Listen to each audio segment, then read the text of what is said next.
Hello दोस्तों, आज हम देखने वाले हैं करंट अफेयर।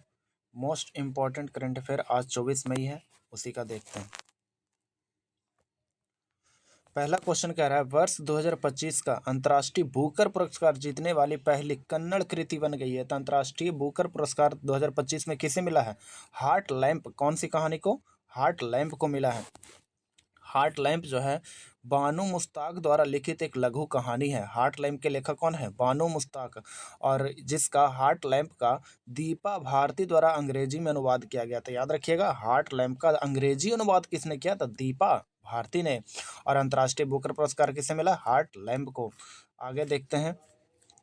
विश्व पर्यावरण दिवस 2025 से पहले एक राष्ट्रव्यापी जन आंदोलन अभियान जो है एक राष्ट्र एक मिशन प्लास्टिक प्रदूषण को समाप्त करे किसने शुरू किया है? तो ये क्या हो जाएगा? केंद्रीय पर्यावरण वन और जलवायु परिवर्तन मंत्रालय ने। तो याद रखिएगा, एक राष्ट्र एक मिशन प्लास्टिक प्रदूषण को समाप्त करे किसने चालू किया है?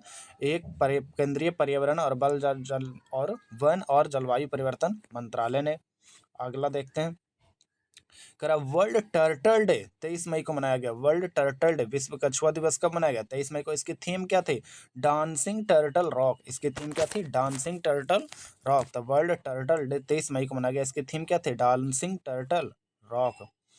अगला देखते हैं। सरकार ने दिव्यांग व्यक्तियों के लिए केंद्रीय सरकारी आवास के आवंटन में कितने प्रतिशत आरक्षण की घोषणा की है?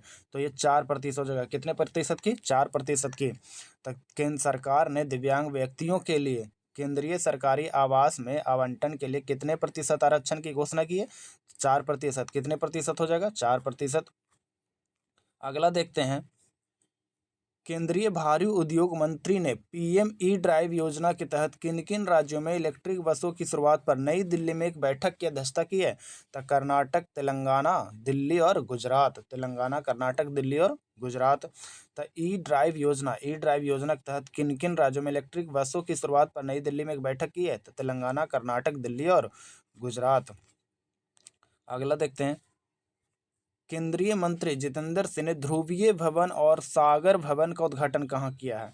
तो ध्रुवीय भवन और सागर भवन का उद्घाटन कहाँ किया? गोवा स्थित राष्ट्रीय ध्रुवीय एवं महासागर अनुसंधान केंद्र में। गोवा स्थित राष्ट्रीय ध्रुवीय महासागर अनुसंधान केंद्र में। अगला देखते हैं। मणिपुर उच्च न्यायालय के मुख्य न्यायाधीश कौन नियुक्त हुए हैं? कम्पैया सोमशेखर।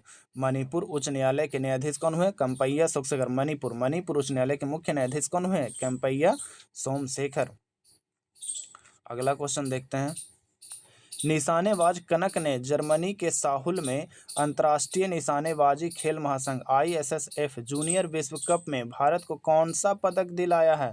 तो स्वर्ण पदक। ध्यान रखिएगा। करा निशानेबाज कनक ने जर्मनी के सुहाल में अंतर्राष्ट्रीय निशानेबाजी खेल महासंघ ISSF जूनियर विश्व कप में भारत को कौन सा पदक दिलाया है? तो ये स्वर्ण पदक हो जाएगा। क्या हो जाएगा? स्वर्ण पदक हो जाएगा। अगला देखते हैं। किस क्षेत्र को बढ़ावा देने के लिए सेमहॉक फॉर ग्रीन इंफ्रा नामक अपनी तरह का पहला राष्ट्रीय स्तर का हैकाथॉन लॉन्च किया है? तो किस क्षेत्र को बढ़ावा देने के लिए? सीमेंट और निर्माण क्षेत्र को बढ़ावा देने के लिए। किसको? सीमेंट और निर्माण क्षेत्र को। कह रहा किस क्षेत्र को बढ़ावा देने के लिए सेमहॉक फॉर ग्रीन इंफ्रा नामक अपनी तरह का पहला राष्ट्रीय स्तर का हैकाथॉन लॉन्च किया है? तो सीमेंट और निर्माण क्षेत्र को बढ़ावा देने के लिए। अगला, किसके आंकड़े के अनुसार भारत में 2024 में 1800 हेक्टेयर प्राथमिक वन नष्ट हो गए हैं? तो कौन ये रिपोर्ट जारी किया है? Global forest watch. कौन किया है? Global forest watch. तो कह रहा किसके आंकड़ों के अनुसार जो है भारत में 2024 में 18,200 हेक्टेयर प्राथमिक वन नष्ट हो गए हैं? तो ग्लोबल फॉरेस्ट वॉच। कौन है? Global forest watch. अगला देखते हैं। ये बहुत इंपॉर्टेंट है। डॉक्टर मालूर राधा स्वामी निवासन का निधन हो गया। डॉक्टर मालूर राधा स्वामी निवासन का निधन हुआ। कौन थे? परमाणु ऊर्जा आयोग AEC के पूर्व अध्यक्ष थे। परमाणु ऊर्जा आयोग के पूर्व अध्यक्ष और भारत के परमाणु कार्यक्रम के दूत भी थे। मिलते हैं दोस्तों अगले वीडियो में।